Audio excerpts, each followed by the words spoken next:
اللہم صلی علی محمد کما تحب و ترضی لہ۔ درود شریف عشق کی زبان ہے، جسے محبت ہوتی ہے وہ محبوب کی یاد میں ذکر میں محو رہتا ہے، اور درود شریف سے بہتر ذکر کیا ہو سکتا ہے۔ درود شریف پڑھنے کی وجہ سے بندہ آسمانوں اور زمین میں قابل تعریف ہو جاتا ہے۔ اکثر لوگ کہتے ہیں مصروف زندگی کی مشکلوں میں الجھ کر درود شریف پڑھنے کا کوئی باقاعدہ وقت نہیں مل پاتا، جبکہ میرا ذاتی خیال ہے کہ اگر درود شریف پڑھتے رہیں تو زندگی کی مشکلیں اور الجھنیں ہمیں پریشان ہی نہیں کریں گی۔ پچھلی ویڈیو میں آپ کو چند واقعات بزرگان دین کے حضور صلی اللہ علیہ وآلہ وسلم اور درود شریف سے محبت کے شیئر کیے۔ ویڈیو کا پارٹ 1 ڈسکرپشن میں موجود ہے، آپ وہ بھی ضرور سنیں، جس سے انشاءاللہ درود شریف سے ہماری محبت بہت بڑھے گی۔ اس ویڈیو میں چند واقعات آپ کے گوش گزار کرتی ہوں۔ اللہ پاک ہمیں، ہمارے والدین اور آنے والی نسلوں کو درود پاک کی فکر میں لگا دیں، آمین۔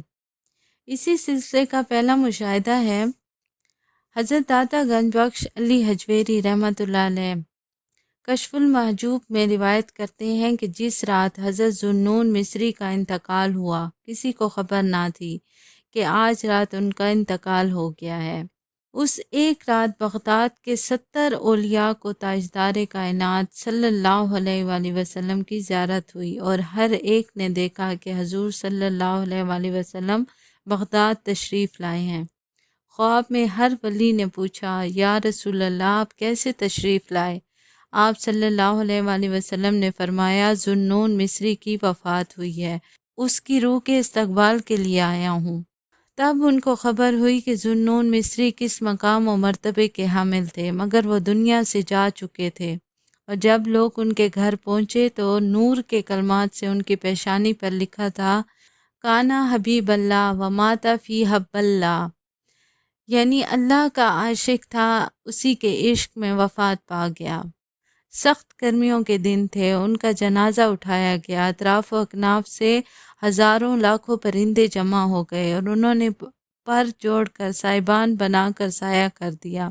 اللہ چاہتا تو بادلوں کے ذریعے بھی سایہ کر سکتے تھے، مگر بادلوں سے سایہ کرتے تو کئی نہ ماننے والے نہ مانتے کہ بادل تو آتے ہی رہتے ہیں، مگر اللہ نے بادلوں کے ذریعے سایہ نہیں کروایا بلکہ پرندوں سے سایہ کروایا کہ ان پرندوں نے پروں کو ملا کر سائبان کیا، اور نیچے ذوالنون مصری کا جنازہ جاتا تھا اور اوپر پرندوں کا سائبان چلتا تھا۔ سبحان اللہ۔ اسی طرح حضرت سفیان ثوری فرماتے ہیں کہ میں ایک مرتبہ باہر جا رہا تھا، ایک شخص کو دیکھا جو قدم قدم پر درود شریف پڑھ رہا تھا۔ میں اس کے اس عمل سے معتجب ہوا اور پوچھا، یہ عمل تیری رائے سے ہے یا کسی علمی دلیل سے؟ اس نے کہا، میں ایک مرتبہ اپنے ماں کے ساتھ حج کو گیا، میری ماں وہیں فوت ہو گئیں، چہرہ سیاہ ہو گیا، پیٹ پھول گیا، میں سخت پریشان ہوا، اور میں نے اندازہ لگایا کہ میری ماں سے کوئی ایسا گناہ سرزد ہوا ہے کہ اس کی یہ حالت ہو گئی ہے۔ پھر میں اللہ کے حضور معافی مانگنے لگا، دعا کرنے لگا، تو اچانک ایک طرف سے ایک بادل آیا جس سے ایک روشن چہرہ نمودار ہوا۔ انہوں نے میری ماں پر ہاتھ پھیرا تو اچانک ورم بھی جاتا رہا اور چہرہ روشن ہو گیا۔ وہ جب جانے لگے تو میں نے عرض کیا، آپ کون ہیں جنہوں نے مجھ پر اور میری ماں پر اس قدر رحم کیا؟ انہوں نے جواب دیا، میں تمہارا نبی محمد مصطفیٰ صلی اللہ علیہ وآلہ وسلم ہوں۔ تو میں نے کہا، مجھے بھی کوئی حکم فرماتے جائیں۔ تو آپ صلی اللہ علیہ وآلہ وسلم نے فرمایا، جب تو قدم اٹھائے یا رکھے تو یہ پڑھا کر، اللہم صلی علی محمد وعلی آل محمد۔ اسی وقت سے میرا یہی عمل ہے کہ قدم قدم پر درود شریف پڑھتا ہوں۔ سبحان اللہ۔ اسی طرح شیخ المشائخ شبلی نور اللہ سے نقل کیا گیا ہے کہ میرے پڑوس میں ایک آدمی مر گیا، میں نے خواب میں دیکھا اور پوچھا کہ کیا گزری؟ اس شخص نے کہا کہ میرے اوپر سخت سے سخت اور عجیب و غریب پریشانیاں گزریں۔ جب فرشتوں نے منکر نکیر کے سوالات مکمل نہ دینے پر مجھ پر عذاب ڈالنے کا ارادہ کیا تو ایک نہایت حسین و جمیل شخص میرے اور ان کے درمیان حائل ہو گیا۔ اس حسین شخص نے اعلیٰ درجے کی خوشبو آ رہی تھی۔ اس نے فرشتوں کو میری طرف سے جوابات بتائے اور میں بچ گیا۔ میں نے اس سے پوچھا آپ کون ہیں جو اس مصیبت میں میرے کام آئے؟ تو اس نے جواب دیا میں تیرے کثرت درود سے پیدا کیا گیا ہوں، مجھ کو حکم ہے کہ ہر مصیبت میں تیرا ساتھ دوں اور مدد کروں۔ سبحان اللہ، درود شریف کیسی عجیب مدد ہے۔ یہ مشاہدہ اللہ کی ایک نیک ولیہ، سچی عاشق رسول اور عاشق درود سیدہ بی بی منیرہ کا ہے۔ ان کا تعلق ممبئی ہندوستان سے ہے۔